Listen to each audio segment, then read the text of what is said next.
Hey guys. All right, so in this video we're going to do question number 6, area volume of the 2024. And guys, when you're talking about area volume, as soon as you see this, okay, and they start talking about volume, they're gonna ask you first area, then they're gonna ask you cross-sectional area, okay, that's for sure, and then also rotational. They're gonna have you rotate a function about a certain axis. And what I'm gonna do next time is I'm gonna gather just a bunch of volume questions, and I want to show you the pattern, the bunch of graph analysis questions, and I want to show you the questions, and they're all very, very similar, so you guys can fine-tune your focus and know what to study, so you don't have to study the whole curriculum. But anyways, let's go ahead and do number 6. It says the functions f and g are defined by f of x and g of x. They're shown on the graph. Let R be the region bounded by the graphs of f and g from 0 to 2. Write but do not evaluate, and I like those, an integral expression that gives the area of region R. Okay, all right. So all I gotta do is find the area. Now remember, area, guys, that's the easiest thing to find. Area is equal to the integral of the top function minus the bottom. So region R is here. So from 0 to 2, top function is f of x, bottom function is g of x. And you're gonna write f of x minus g of x, and then dx from 0 to 2. And that's it. That is it, guys.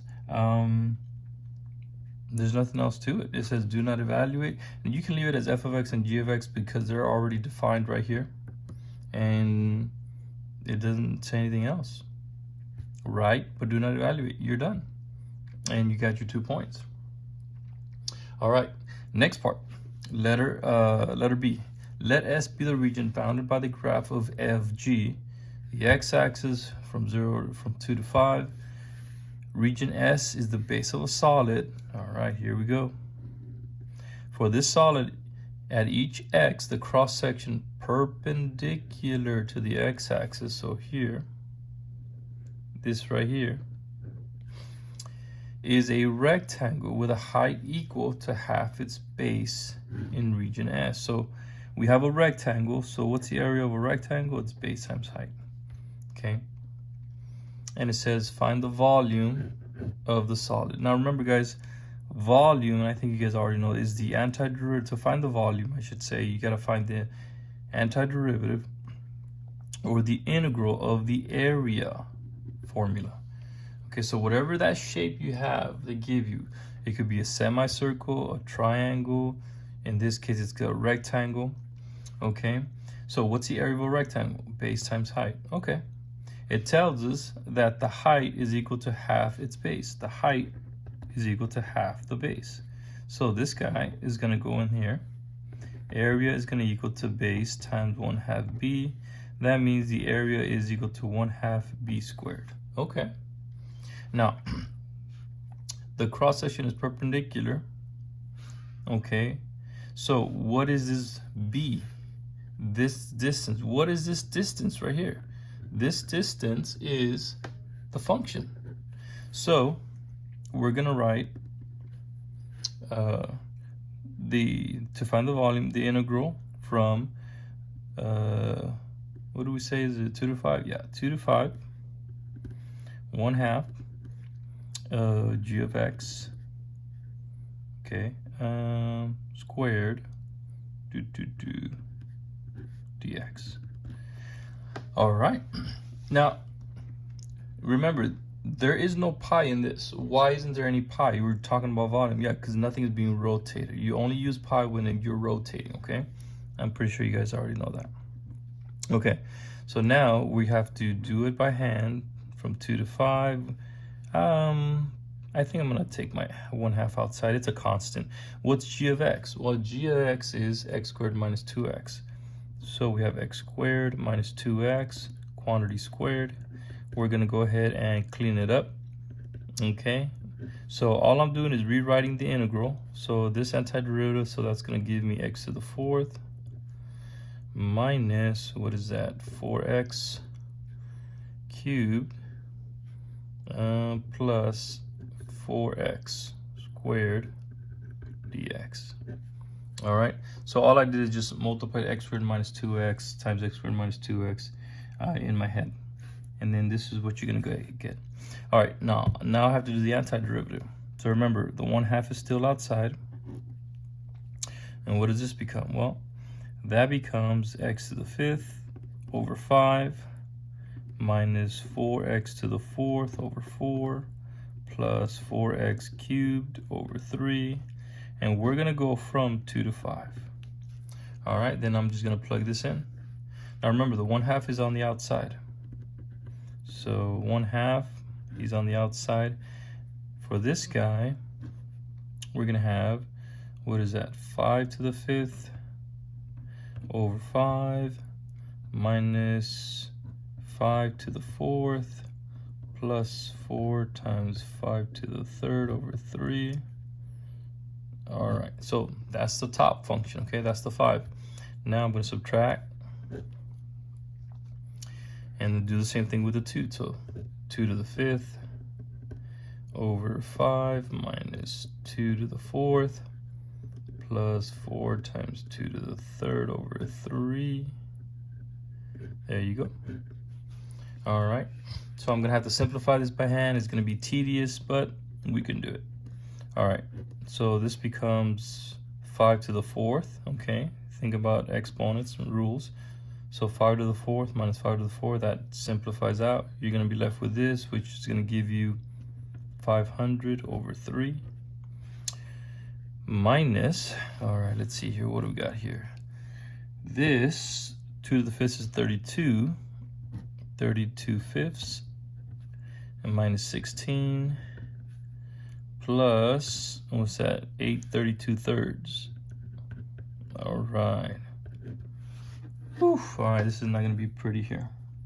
All right. Well, this is 32 over 5 minus, I'm gonna make this into a 5, so that becomes 80 fifths.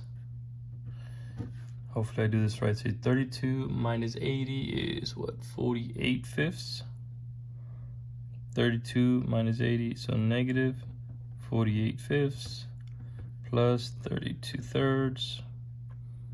Okay, and this is 500 thirds. All right, let's see here, and then the 1/2 is still outside. There's no easy way around this. Let's go ahead and 1/2, 500 over 3 plus 48 over 5 minus 32 thirds. All right.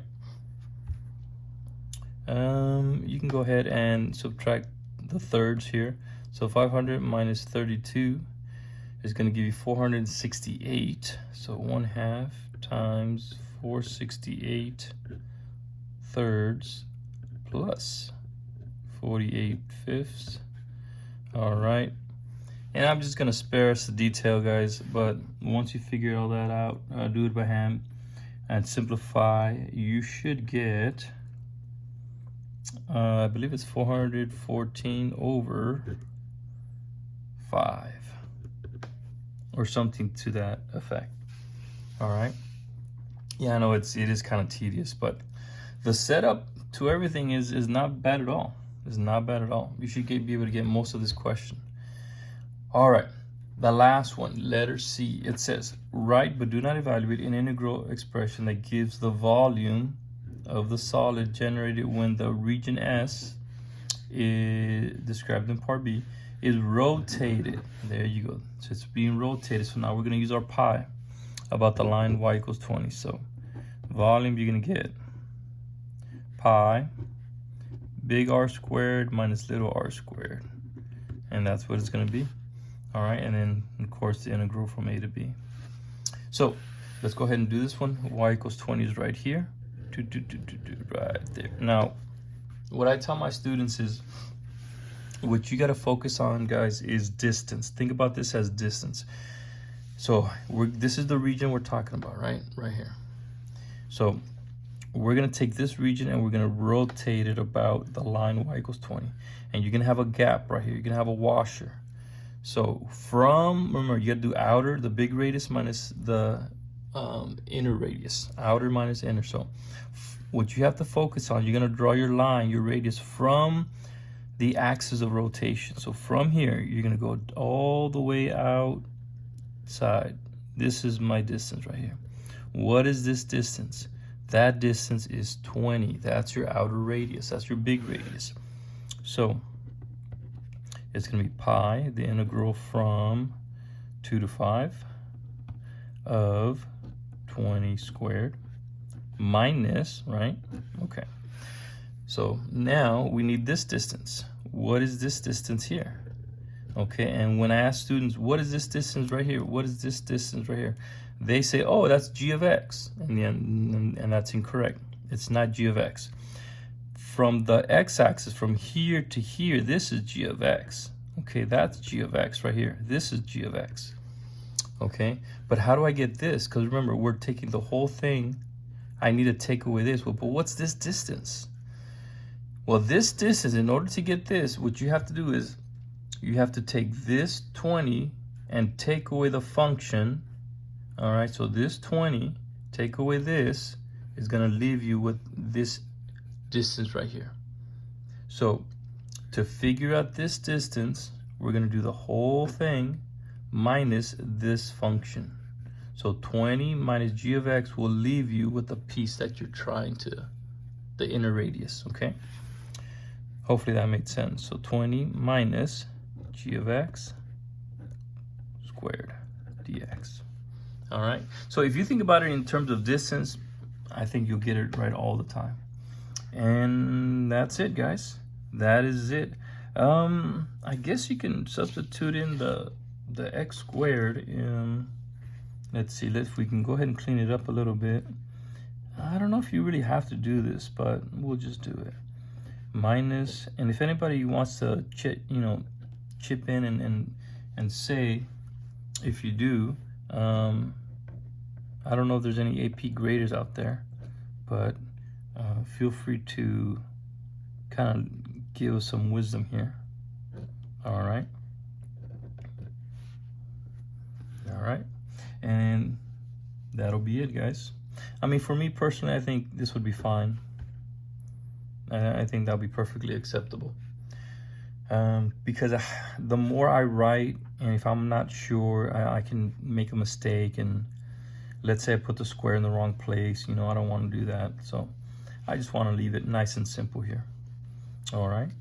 But guys, that is it. Was that hard? No, it wasn't. It wasn't hard at all, guys.